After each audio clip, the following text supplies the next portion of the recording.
My name is Alina Shaltsova. I'm an immigration attorney from New York. In today's live presentation, I'm going to talk about the most recent decisions coming from United States Federal Court and United States Supreme Court that affect immigration rights, immigration enforcement. Perhaps it may be relevant for you as well, or your family members, your friends. So please join me. We're also going to have our live Q&A session after my presentation. So say hello, let me know where you're watching from. And again, we're going to talk about recent court decisions. Remember, in the United States, not only the administrative government defines the rules and regulations of immigration, but courts shape immigration laws as well. A lot, so as we're going to discuss. So thank you very much for joining. I see you guys joining. Don't forget to type up your questions so I can answer them in the end. And we're going to start. The first topic I want to talk to you about would be exactly regarding the very interesting decision. So yes, don't forget to let me know where you're watching from. Hi, Marvin. Hi, Grace. Hi, Pradeep. The first topic will be regarding the immigration judge's decision to change the immigration enforcement priorities. Oh, yes, oh, yes. Our happiness was not for so long.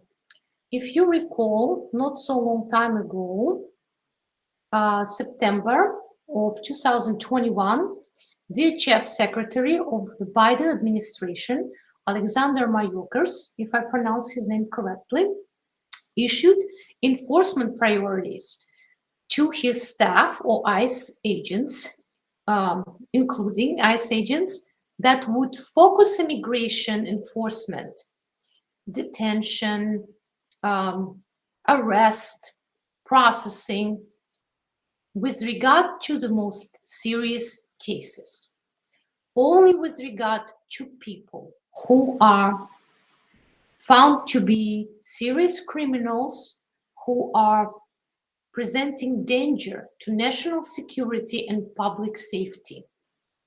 Sometimes, even if you had a criminal conviction, you would still be left alone by ICE or not subject to the enforcement if you would have prevailing factors in your favor, such as long family ties in the United States, social ties, employment, business, volunteering. If you can show that you're a person of good moral character, the length of the time you resided in the United States, for example, having a green card.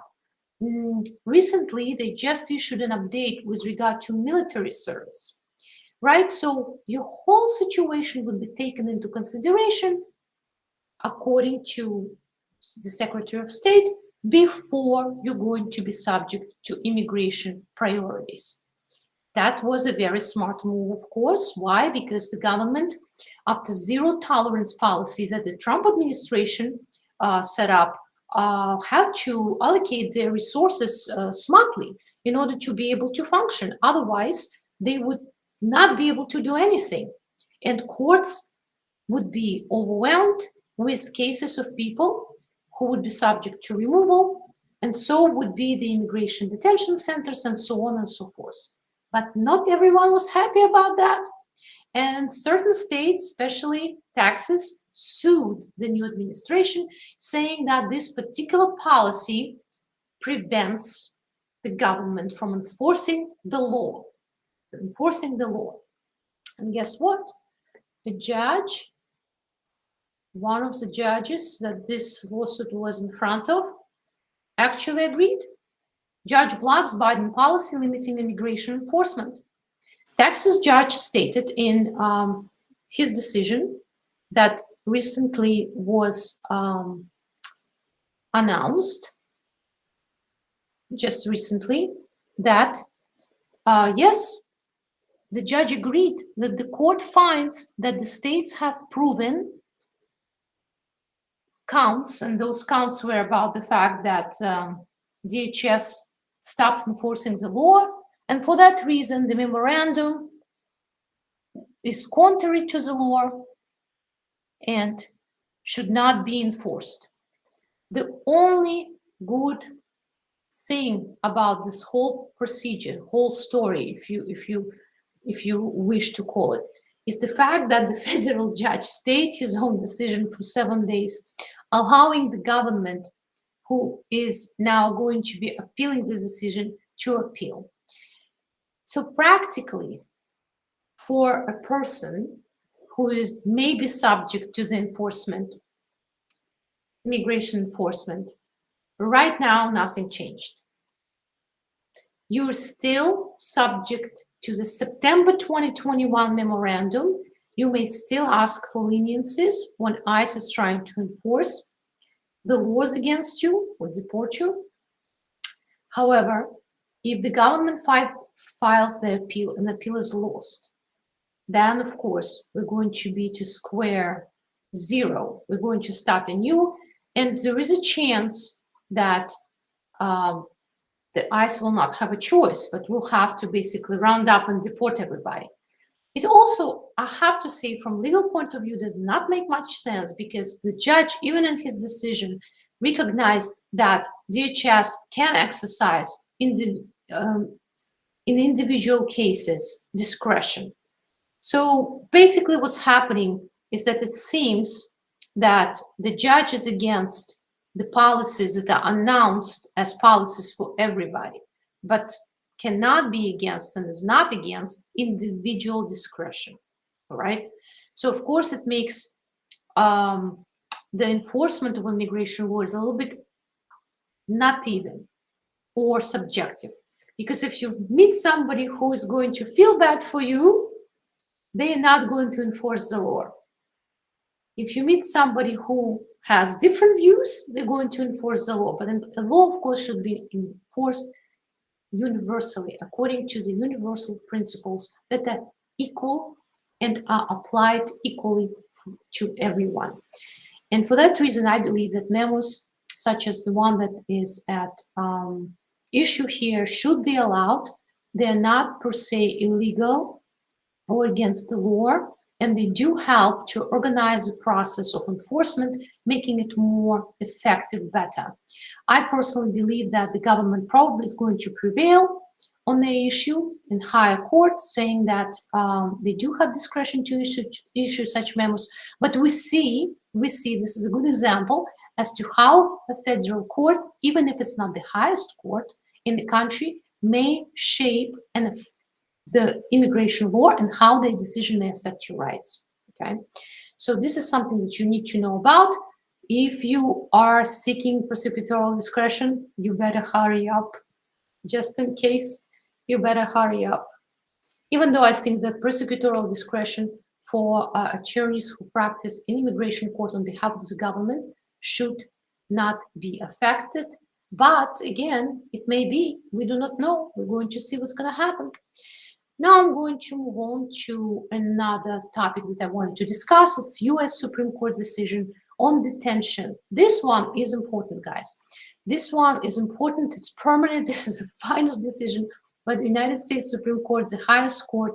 And it basically says that a detained immigrant in certain situations does not have a right to seek bond.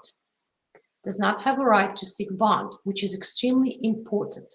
It does not apply to every immigrant. It applies only to those immigrants who already have, at least according to my understanding of the situation, who already have orders of removal against them. And for whatever reason, they're still in detention. Perhaps they're seeking some sort of relief as withholding of removal, or relief on the Convention Against Torture, perhaps. Perhaps they're trying to somehow else fix their situation. Perhaps there's somebody who are subject to mandatory detention but cannot be physically removed outside of the United States.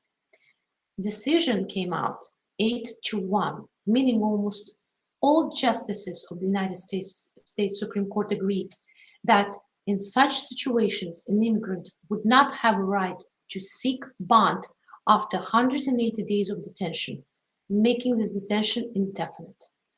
Okay, this is a big step backwards for immigration and immigrants' rights.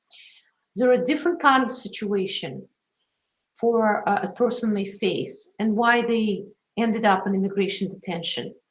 And indefinite detention, sometimes, especially a long time ago, you could meet people who spend in this detention years, guys, years.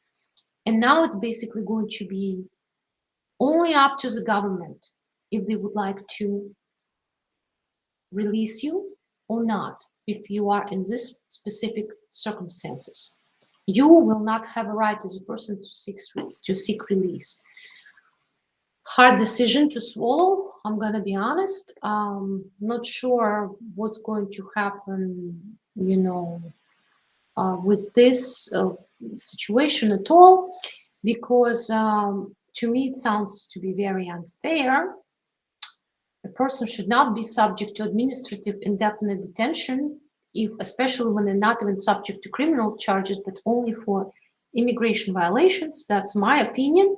But of course, the United States Supreme Court rendered a different opinion, and this is the law. So you have to know about this. Perhaps you may have to take this into consideration. Hopefully you will not, but you will not be in that situation. But I meet almost every day, every other day, families of people who are in detention under these circumstances. And this is, of course, a very sad situation for them. And now, if you guys have questions, I'll be very happy to answer them. You can type it up in our chat so I can go back and read them up, display them, and we'll see. Hi, Pradeep. Hi, madam. Can you tell us about the asylum case applied in 2016? It's still pending. Well, if it's still pending, it's not a bad thing. It means that you were not denied yet. So that's something to think about. That's a different perspective. But if you are frustrated that your case has been pending for so long, you can discuss with the attorney if you would like to expedite request, file a request to expedite your asylum interview. I always caution clients against it, just because, you see, the fact that you're going to receive your interview fast, if your request is granted, does not mean you're going to have an approval. And if by then you do not have any other status, which majority of people, apart from people who qualified for TPS recently, for example, would not, you will have to be placed in removal proceedings. Are you ready for that? Do you want to be in removal proceedings? Because some people want to be in removal proceedings. They believe they will have better options. Maybe they can file for cancellation and removal, but usually you should be careful about that. Hi, Marvin. Hi, Grace. Hi, Sam. Hi, Alina. Thank you very much. Hi, Sarah. Watching from Ohio. Yay. I went to school in Ohio. Hi, boy. Good afternoon, attorney. Is it okay to study and get driver's license while on adjustment of status? Why not? Name me a reason why not. I mean, it probably depends. I would say, let me take it back. I'm gonna take it back.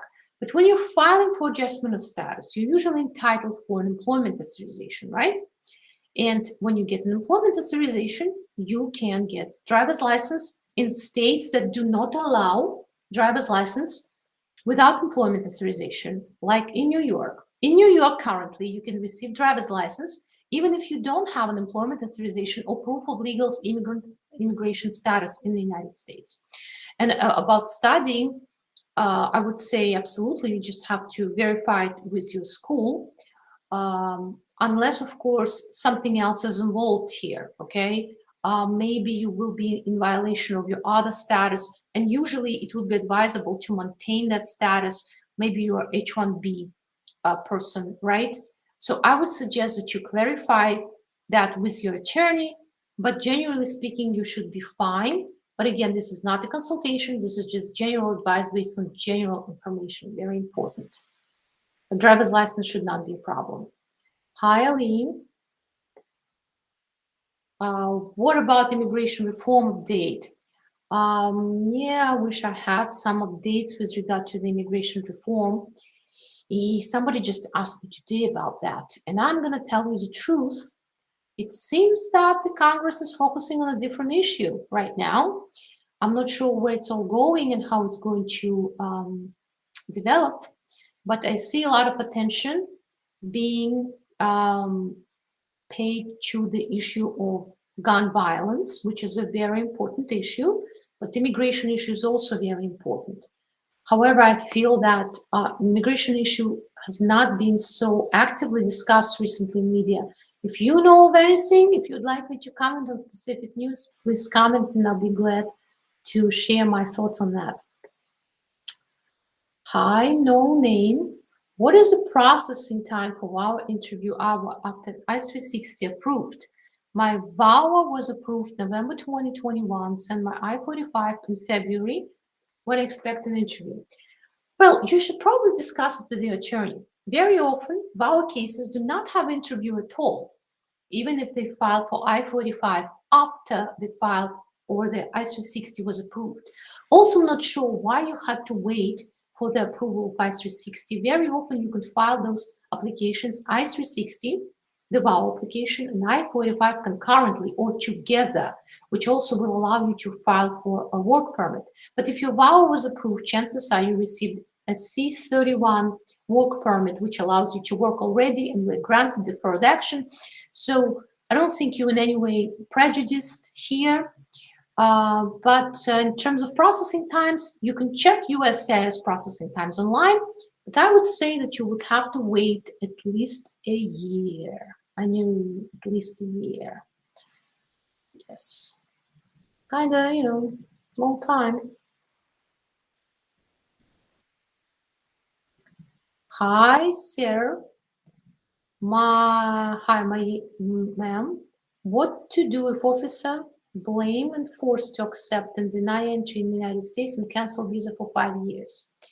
All right, so if you are seeking an entry to the United States on a visa and you were confronted by a CBP officer, something happened, right? Something happened.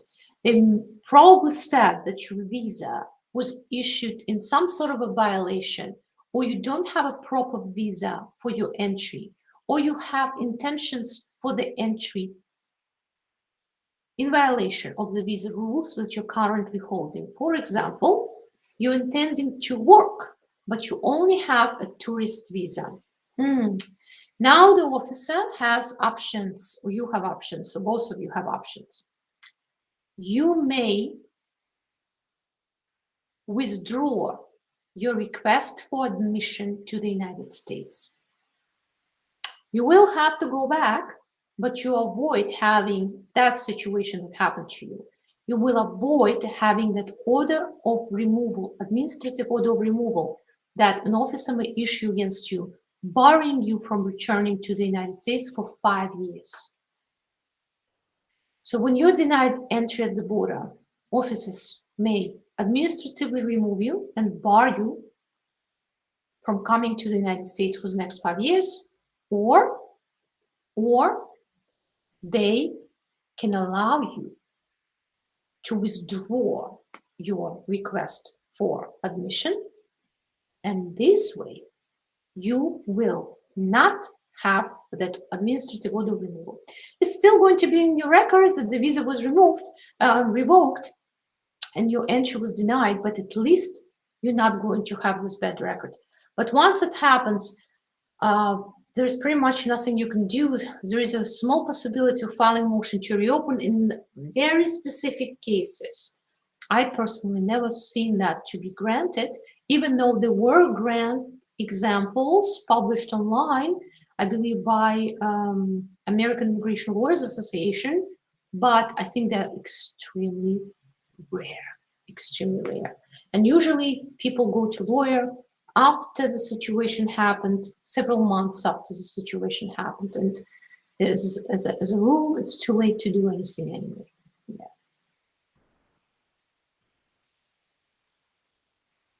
Hi, let's see. Can you get married if your notice to appear says you are an alien in the United States who has not been admitted or paroled. Can I get married here and get my green card? Usually, a person who has not been admitted or paroled will not be able to adjust their status or get a green card based on marriage in the United States without leaving the United States. Okay, usually. There are some very specific exceptions.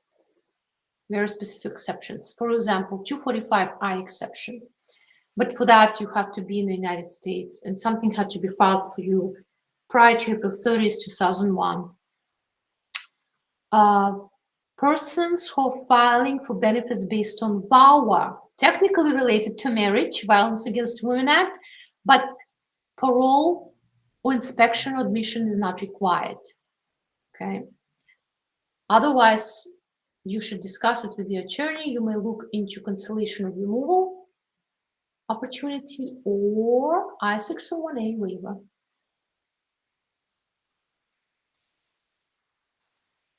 Yes. Breaking news. Oh, hi, Asis. Ex-President Donald Trump versus President Joe Biden, White House on fire. Why are you posting this on my blog? I don't think many of my followers are interested in that. They're more interested in something more interesting than endless lawsuits with regard to politics. I think we're interested in immigration reform. We're interested in having our questions answered by a qualified attorney for free for a little bit, right?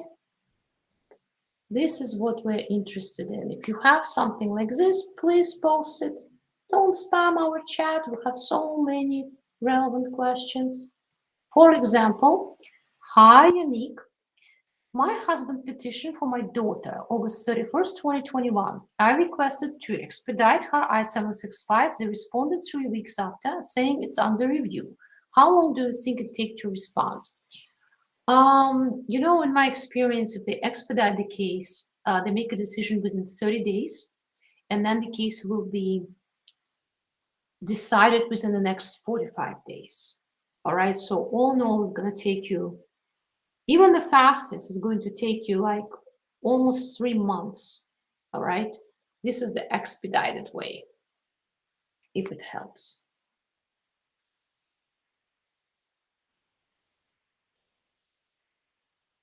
All right.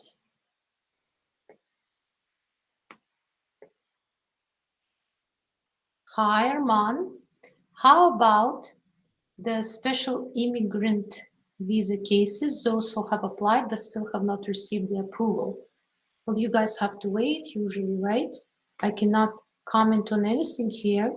What is the processing time for sibling to sibling cases? Hi, Grace. What is the processing time? We can find it out specifically by looking at the visa bulletin, but I'm going to tell you approximately 10 to 12 years, okay? If a US citizen would like to sponsor their sibling for a green card in the United States, it's going to take 10 to 12 years for that petition to become current, guys. Plus, the sibling, if the sibling is in the United States, will have to show that they've been maintaining lawful non-immigrant status while they were living in the United States from their entry. Very often it's not possible. Usually such process will be helpful to those who are overseas. Let's say you would like to sponsor your sister who is overseas in your home country. That's fine. She will have to wait for 10 to 12 years to be able to apply for that immigrant visa. Or if your sister is here and your guys' parents are here, or one parent, and your sister may qualify for I-601A waiver, for example, then the sister's case will be a little bit different. Once the sibling's petition is current, the sister will have to file for I-601A waiver. If the waiver is approved, she'll have to travel overseas, get her immigrant visa, and come back. Okay, that can be the case as well. But that's what's happening with those siblings' petitions. Hi, why I heard USCIS recently changed 3 or 10-year bar rule. Not quite. And by the way, in my previous video, I addressed this specific question about the 3 and 10-year bar rule. It applies to a very narrow group of people. You're welcome to go back to my previous video and see my answer, because for the most people, 3 and 10-year bars are still in place. Meaning that if you accumulated unlawful presence in the United States and you left the United States, you won't be able to come back for 3 to 10 years. You have to wait unless you qualify and receive a waiver. I-601A waiver in certain situations can be applied for, and you're waiting for its decision on this waiver in the United States. Okay, but those 3 10-year bar applies. New rule applies only for those who, instead of serving those 3 to 10 years, came back to the United States or were paroled. And now the decision says that the 3 to 10 years can be run in the United States, can be served in the United States instead of outside of the United States. That's pretty much it. And this is a very limited situations. I don't even know how these people get visas. They either were overlooked for the 3 to 10-year bar, or they filed for non-immigrant visa waiver, or they were paroled. I think that's how, in theory, it happens, okay? Or maybe they filed for admission because they didn't have to have a visa, maybe some wild cases. But most people, 3 to 10-year bars are still going to be applied for them. Hi, Ivan. If I apply for asylum this month, how long it will take to get interviewed? That's a great question. It can be that you're going to get your interview within 60 days of your application, because that's what's supposed to happen. But your case may also get stuck, unfortunately, for a number of years. We do not know for how long that also happens. Currently, USCIS has priority to interview cases that were filed last. They have to interview those cases first. Okay, that's how it goes. But it not always happens. Still, there are some cases that get stuck for a number of years in the waiting process, even if they were filed after January of 2018, when the new order came into place. So chances are, though, that you will be called for the interview within the first 60 days. You should prepare for that, okay? You should prepare for this, that it's going to be very, very fast. Well, guys, thank you very much for watching.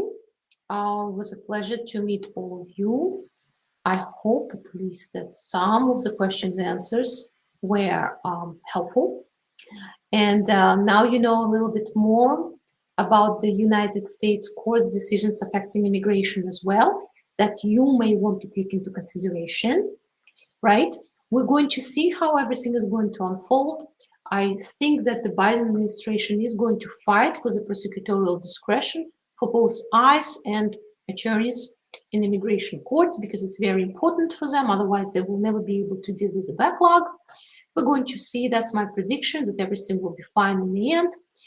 And of course, you should pay attention to your specific case. You always have to, do your own research and consult with a lawyer.